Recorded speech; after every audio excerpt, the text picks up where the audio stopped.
Hi, Danny. Hi Fergie, how are you? I'm good, thank you. How are you? I'm good, but I've forgotten why we're in this meeting. So you were going to tell me all about Tonic Housing. I was indeed, and I will gladly do that. Tonic, who are we? We were a charitable organisation founded in 2014 by a group of people who really saw an issue within the LGBT community, and that was namely with older people and older people where they're going to live as they enter their later life. So over the past 6 years, we've been squirreled away and we've been doing a lot of research. We've been working with a lot of other organisations to really build a clear picture of who these people are, the contributions they've made to society. We're hoping soon to provide what will be the UK's first LGBTQ plus affirming retirement community. What do you think that the next 5 years of kind of includes for Tonic Housing? I think the important question is, what does the next 1 year achieve for us? Because we're hopefully going to be opening our first scheme this year. We're really, really proud of this achievement, and it's taken the entire community. It's taken the entire community to bring this project together. We're looking to open it in a central London location, and as I said before, it's going to be an LGBTQ affirming retirement community. Now, what that means is we want to be inclusive of LGBT people. We want to create services, events, and ultimately a home where LGBTQ people can feel comfortable and safe, which is sadly something that a lot of people don't feel at the moment under their normal care, under kind of regular care provision. And that also includes people who might not necessarily be LGBT, but also might benefit from a scheme like ours. So I'm not sure if you've recently watched the show It's a Sin. Interestingly, the people in that show would be eligible for one of our properties now, and we really see people living with HIV as a really important part of our demographic, whether or not they do define themselves as LGBTQ or not, because we really want to celebrate the contributions that they've made to our community, and that's really, really important for us. Who knows where we're going next? This is certainly not going to be the last scheme that we open. This is hopefully the start of a wave, and we're really happy as well that we're not alone in this journey. The LGBT Foundation up in Manchester is also opening a similar scheme. We're really excited to work in partnerships with incredible organisations all over the country who are have a similar mission to us. How important do you think it is for the younger generations who are in the LGBTQ plus community to be aware of charities such as yourself? And what do you think that they could learn from this or offer to this? Talking about It's a Sin and the kind of education that's given to so many people in the country, and not just non-LGBT people, but also some of my friends who didn't know about that history. And the heartbreak associated with that history, but also the incredible stories of determination and love and friendship that came out of it.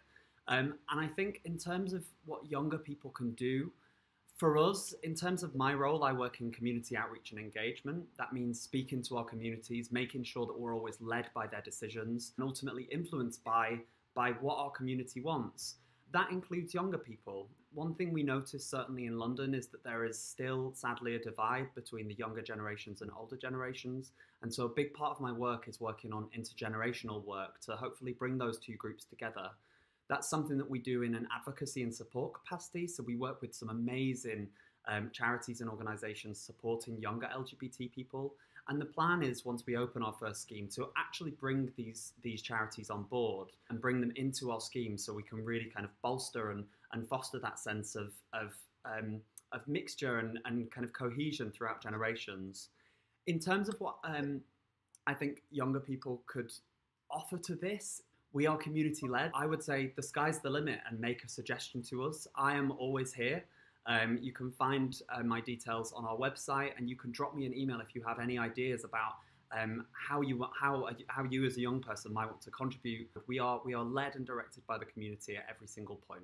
So that would be my answer. Getting people involved and having ideas coming forward is so helpful. And things like this, us talking just now, is going to open that door to a lot of other people who didn't know about this. You are a prime example of someone who's reached out to us. Thank you to you for reaching out. Well, thanks for having me. Why do you believe this is such a fundamental charity? It's the sad truth that older LGBT people have been historically and all the way up to the current day ignored in terms of they're often specific and tailored needs. Not only do LGBT people across the spectrum have individual needs that might not be reflected by the wider community, but they also have community needs. We can't deny that LGBT people, although our community in many ways came together because of a shared persecution, it's survived so long because we found home in it. I've certainly found home in my LGBT community and with my friends. And that is just as relevant and just as pertinent for older LGBT people, if not more, given that older LGBT people are far more likely to suffer from loneliness and isolation. The statistics show that they're less likely to have family to rely on, less likely to have children, and more likely to be single. And so it's really, really important that we're providing specific and tailored spaces for those people, because the sad truth is that if we don't, it doesn't look like anyone else is. I think there's some incredible work already being done by other LGBT organisations. One example would be Stonewall Housing and Open Indoors London, who both offer an accreditation scheme for care homes to make them affirming and welcoming of LGBT people. And although we recognise that's incredible, we wanted to try a slightly different approach and to create something from the ground up where services are developed right from the start with LGBT people in mind. And that's why I think it's a fundamental idea that we've got. I suppose if people aren't aware, they maybe don't think about that. And, you know, we hear about on the news, you know, people see their gran and maybe don't think about other people. To have it in such a specific community that's also welcoming to everyone, I think it's just really great. And as you're saying, taking it from the ground up, it's just a brilliant thing to have. Mm-hmm. If people want to get involved and spread the word, how can they go about this and where can they show their support? So many ways. Certainly once we open our first scheme, we're going to be looking for all kinds of volunteers and support.